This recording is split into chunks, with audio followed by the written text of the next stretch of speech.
Sepanjang tahun 2024, Satres Narkoba Polres Prabu Mulih berhasil mengamankan sebanyak 90 tersangka narkoba dengan barang bukti 537,55 gram sabu.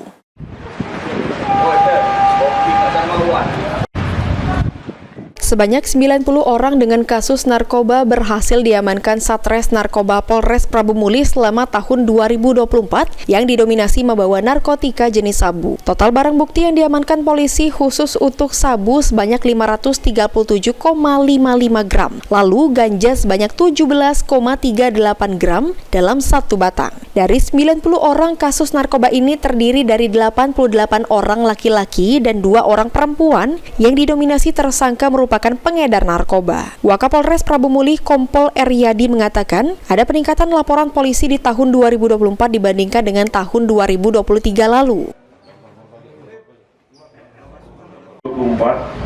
90 orang, laki-laki 88 orang, perempuan 2 orang. Dengan bahan bukti yang diamankan berapa? Ya, dengan barang bukti yang kita amankan sejumlah 537,55 gram. Untuk BB sabu, untuk narkoba lain seperti ganja Ya, mana? sabu semua. Sabu semua. Untuk ganja, ganja itu sejumlah 3,38 gram dan satu batang. Kalau perbandingan dari 2023 dengan 2024 ini ada peningkatan apa penurunan teman-teman? Untuk LP-nya jadi meningkat.